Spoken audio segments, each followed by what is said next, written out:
Hello friends, स्वागत है आप सभी लोगों का हमारे चैनल कुक स्टडी में। मैं कमल बेस्ट। इस वीडियो के माध्यम से दोस्तों आपके यहाँ पर कराऊंगा आर्मी टेक्निकल एनए के लिए दोस्तों केमिस्ट्री का पार्ट नंबर 13। इससे पहले दोस्तों आपको केमिस्ट्री के 12 पार्ट कराए जा चुके हैं।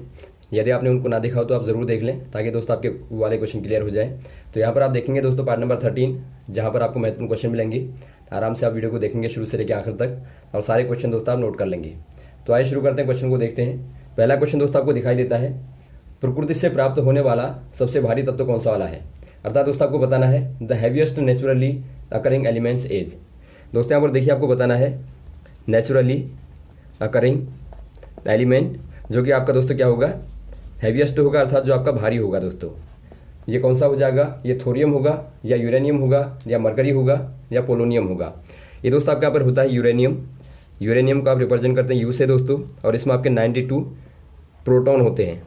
तो यही दोस्तों आपका नेचुरली क्या होता है, सबसे हैवीएस्ट होता है जो कि आप नेचुरली इसको प्राप्त कर पाते हैं। तो आप कह देंगे दोस्तों यूरेनियम, जो कि क्या होता है, एक प्रकार से दोस्तों रेडियो एक्टिव भी होता है और इसका इस्तेमाल दोस्तों रेडियो रिएक्टरों में फ्यूल के तौर पर भी किया जाता है। तो ऑप्शन नंबर आपका हो जाएगा बी वाला। अगला क्वेश्चन देखिए दोस्तों, H2O में अधिकतम हाइड्रोजन बंधों की संख्या कितनी होती है। आपको बताना है दोस्तों the maximum number of hydrogen bonds in H2O। दोस्तों यहाँ पर देखिए आपको H2O अर्थात एक प्रकार से वाटर के जो मॉलिक्यूल होता है, H2O जो होता है दोस्तों, इसमें आपको बताना है हाइड्रोजन के जो बॉन्ड्स होते हैं उनका नंबर क्या होता है। इसमें दोस्तों यहाँ पर देखिए जो मैक्सिमम नंबर होता है वो आपको बताना है। तो यहाँ पर आप कह देंगे 4। यहाँ पर देखिए दोस्तों O के साथ में आपके 2 होते हैं और यहाँ पर देखिए जो आपके अदर वाले H2O होंगे वो भी यहाँ पर दोस्तों ऐड होते हैं। यहाँ पर से फिर आपका H2O ऐड होगा और इस प्रकार से आपका H2O ऐड होगा। तो ये दोस्तों एक प्रकार से चेन होती है। तो यहाँ पर आप देखते हैं, यदि आप एक मॉलिक्यूल को पकड़ लें तो यहाँ पर आप देखते हैं एक बॉन्ड ये हो गया, एक बॉन्ड ये हो गया, एक बॉन्ड यहाँ पर हो गया और एक बॉन्ड यहाँ पर हो गया। तो कुल मिला के दोस्तों आपके 4 बॉन्ड हो गए। तो आप कह देंगे दोस्तों एक मॉलिक्यूल में 4 बॉन्ड्स होते हैं। तो ऑप्शन नंबर आपका हो जाएगा 4, ऑप्शन नंबर डी वाला। अगला क्वेश्चन देखिए दोस्तों, गैस का घनत्व निम्न में से होता है। आपको बताना है the density of gas is equal to. दोस्तों यदि आप बात करें डेंसिटी की, तो डेंसिटी और वॉल्यूम और मास में आपने एक संबंध पढ़ा होगा। वॉल्यूम इक्वल टू क्या होता है, मास अपॉन डेंसिटी होता है। अर्थात जो आपका आयतन होता है, आयतन बराबर होता है द्रव्यमान बटा घनत्व। तो यहाँ से यदि आप निकालें घनत्व अर्थात डेंसिटी को निकालें दोस्तों आप, तो क्या हो जाएगा, ये आपका हो जाएगा मास अपॉन वॉल्यूम हो जाएगा। और यदि आप वॉल्यूम को देखें गैसों के लिए, जो कि आपको गैसों के लिए बताना है, तो गैसों के लिए दोस्तों आपका जो खासतौर पर आइडियल गैसों के लिए होता है वो फॉर्मूला होता है आपका वॉल्यूम बराबर क्या होता है दोस्तों, PV इक्वल टू RT होता है। ये आपका इक्वेशन होती है। तो यहाँ से आप वॉल्यूम को निकाल लें, V बराबर RT अपॉन P हो जाएगा। तो V को दोस्तों आप यहाँ से रख देंगे यहाँ पर, तो क्या हो जाएगा, जो आपका घनत्व निकलेगा दोस्तों यहाँ से, वो आपका देखिए डेंसिटी बराबर हो जाएगा आपका, मास को आप M लिख देंगे और बट्टा में दोस्तों आप V को क्या लिख देंगे, RT upon P। RT upon जो P है दोस्तों वो आपका ऊपर चला जाएगा, तो आप P ऊपर लिख देंगे। तो इस प्रकार से आपको मिलता है density equal to MP upon RT। तो ऑप्शन नंबर आपका हो जाएगा बी वाला, MP अपॉन RT। अगला क्वेश्चन देखिए दोस्तों, निम्न में से किसमें अधिकतम आवृत्ति होती है। आपको बताना है which one of the following have highest frequency. दोस्तों यहाँ पर देखिए आपको क्या दिया है, आपको अलग अलग प्रकार की दोस्तों वेवें दिए हैं। तो इनमें आपको हाईएस्ट बताना है। पहला आपको दिया कॉस्मिक रेज, दूसरा आपको दिया एक्स रेज, तीसरा आपको दिया रेडियो वेव्स, चौथा आपको दिया माइक्रो वेव्स। दोस्तों यहाँ पर देखिए जो आपको कॉस्मिक दिया है दोस्तों, जो कॉस्मिक रेज होती हैं उनकी दोस्तों जो वेवलेंथ होती है, वेवलेंथ अर्थात जो तरंग दैर्ध्य होती है वो दोस्तों आपकी सबसे कम होती है, अर्थात स्मॉलेस्ट होती है या फिर आप कहें शॉर्टेस्ट होती है दोस्तों इनके कंपेरिजन में। तो आप कह देंगे यदि आपका वेवलेंथ दोस्तों शॉर्टेस्ट होगी तो वहाँ पर फ्रीक्वेंसी क्या हो जाएगी, फ्रीक्वेंसी दोस्तों हाईएस्ट हो जाएगी।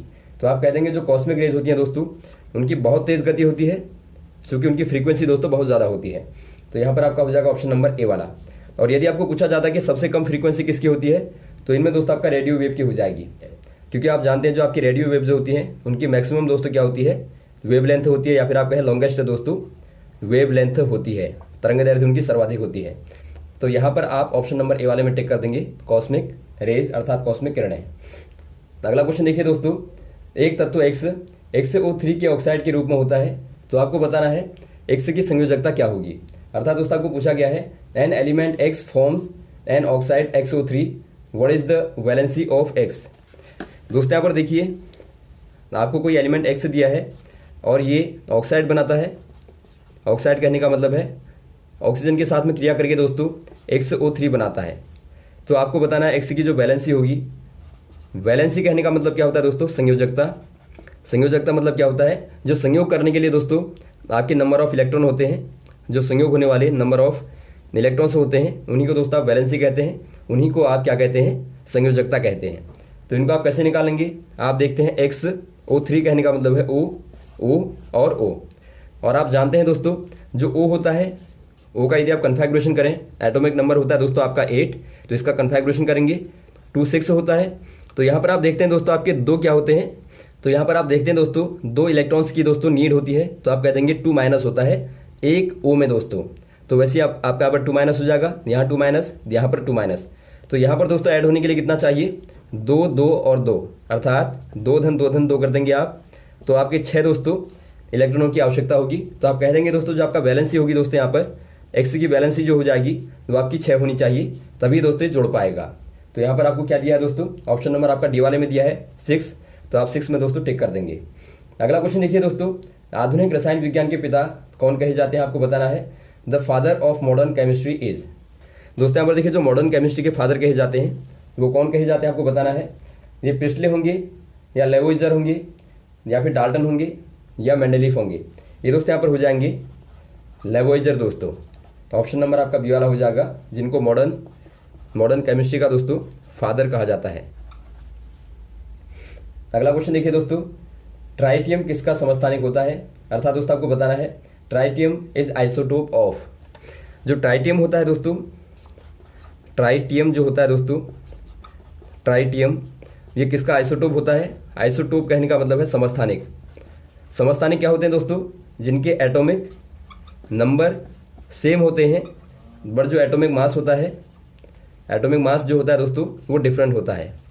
अर्थात कहने का मतलब है उनमें दोस्तों आपके नंबर ऑफ प्रोटॉन क्या होते हैं, प्रोटॉन क्या होते हैं दोस्तों, बराबर होते हैं, अर्थात इक्वल होते हैं। तो यहाँ पर आपका देखिए दोस्तों जो आपका ट्राइटियम होता है, ट्राइटियम हाइड्रोजन का ही दोस्तों समस्थानिक होता है। इसमें दोस्तों आपके नंबर ऑफ जो प्रोटॉन होते हैं वो तो आपका एक ही होता है, लेकिन जो नंबर ऑफ दोस्तों न्यूट्रॉन होते हैं वो आपके 2 होते हैं। इसीलिए दोस्तों ट्राइटियम का मास नंबर हो जाता है 3, तो इसीलिए आप इसको ट्राइटियम कहते हैं, ट्राई मतलब 3। तो ये आपका दोस्तों हाइड्रोजन का क्या होता है, समस्थानिक होता है। वैसे आप जानते हैं दोस्तों जो आपका 1s2 होता है इसको आप बोल देते हैं ड्यूटीरियम।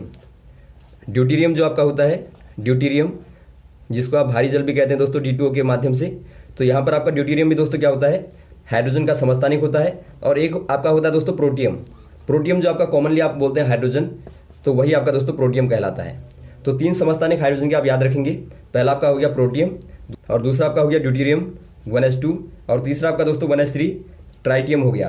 तो यहाँ पर आप कह देंगे दोस्तों हाइड्रोजन का समस्थानिक होता है, ऑप्शन नंबर बी वाला। अगला क्वेश्चन देखिए दोस्तों, कार्बन परमाणु में अयुग्मित इलेक्ट्रॉनों की संख्या है, आपको बताना है the number of unpaired electron in carbon atom.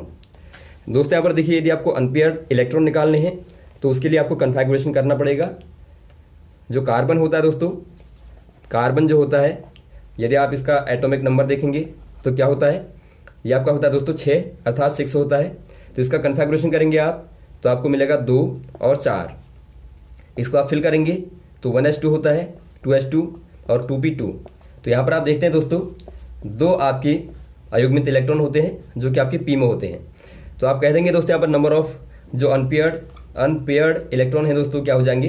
Unpaired कहने का मतलब है दोस्तों जो आपके आधे भरे हुए हैं, अर्थात जो आपके पूरी तरह से दोस्तों भरे नहीं है, अर्थात फील्ड नहीं है दोस्तों। तो यहाँ पर आप देखते हैं 2 हैं, तो यहाँ पर आप कह देंगे अनपेयर्ड इलेक्ट्रॉन दोस्तों 2 हो जाएंगे, 2 हो जाएंगे। तो ऑप्शन नंबर आपका ए वाला सही हो जाएगा। अगला क्वेश्चन देखिए दोस्तों, कैटायन समूह प्राप्त होता है, अर्थात दोस्तों आपको बताना है formation of cations occurs by. दोस्तों यहाँ पर देखिए जो आपका कैटायन का फॉर्मेशन होता है वो कैसे आपको प्राप्त होता है, फॉर्मेशन ऑफ कैटायन। दोस्तों यहाँ पर देखिए आपने देखा होगा जब आप इलेक्ट्रोलाइसिस करते हैं दोस्तों, वहाँ पर आप देखते हैं एक पार्ट दोस्तों आपका क्या होता है, कैथोड का होता है, दूसरा पार्ट आपका दोस्तों होता है एनोड का। तो एक में दोस्तों आपके एनायन हो गए, दूसरे में आपके कैटायन हो गए। जो आपके कैटायन होते हैं दोस्तों वो आपके पॉजिटिव हो गए, जो आपके एनायन होते हैं वहाँ पर आपके नेगेटिव हो गए। तो पॉजिटिव कहने का मतलब है दोस्तों पॉजिटिव कब होगा, जब आपका नंबर ऑफ इलेक्ट्रॉन दोस्तों क्या होंगे, लॉस होंगे अर्थात कम होंगे। तो वहाँ पर दोस्तों क्या हो जाएगा, वहाँ पर आपका कैटायन हो जाएगा। और वैसे दोस्तों यदि आपको पूछा जाए फॉर्मेशन ऑफ एनाइन, तो एनाइन मतलब दोस्तों आपका मोर नेगेटिव चार्ज, तो वहाँ पर कब होगा दोस्तों, आप जानते हैं इलेक्ट्रॉन में नेगेटिव चार्ज होता है, तो वहाँ पर आप कह देंगे दोस्तों गेन नंबर ऑफ इलेक्ट्रॉन। तो यहाँ पर आपने क्या देखा दोस्तों, जब इलेक्ट्रॉन का लॉस होता है वहाँ पर आपका कैटायन होगा, फॉर्मेशन कैटायन का होगा, और जहाँ पर दोस्तों आपका नंबर ऑफ इलेक्ट्रॉन का गेन होगा वहाँ पर आपका फॉर्मेशन ऑफ एनाइन हो जाएगा। तो यहाँ पर दोस्तों आपका हो जाएगा ऑप्शन नंबर बी वाला लॉस ऑफ इलेक्ट्रॉन्स, अर्थात दोस्तों इलेक्ट्रॉन के घटने से यहाँ पर इनका फॉर्मेशन होता है। तो ऑप्शन नंबर आप बी वाले में टिक कर देंगे। अगला क्वेश्चन देखिए दोस्तों, गैस जो प्रकृति तथा बायोगैस दोनों में पाई जाती है, अर्थात दोस्तों आपको बताना है the gas which is present in both the natural and the biogas. दोस्तों यहाँ पर देखिए आपको बताना है जो आपकी नेचुरल गैस में और दोस्तों बायो गैस दोनों में होती है वाली गैस कौन सी वाली होती है आपको बताना है इनमें से। ये आपका दोस्तों मीथेन होगी या ब्यूटेन होगी या हाइड्रोजन होगी या नाइट्रोजन होगी। ये दोस्तों आपके यहाँ पर हो जाएगी मीथेन। मीथेन दोस्तों आपकी CH4 होती है, तो ऑप्शन नंबर आपका हो जाएगा ए वाला, जो कि दोस्तों आपकी दोनों में होती है।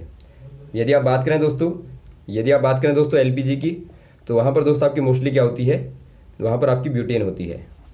तो यहाँ पर आपका ऑप्शन नंबर ए वाला हो जाएगा मेथेन। तो ये रही दोस्तों आपके महत्वपूर्ण क्वेश्चन जो आपने यहाँ पर देखे, उम्मीद आपको अच्छे लगे होंगे।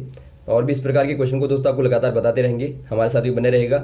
यदि आपको दोस्तों वीडियो अच्छा लगा तो आप जरूर लाइक करें, शेयर करें, ताकि अधिकतम लोगों तक पहुँचे। ओके, थैंक्स, जय हिंद, जय भारत।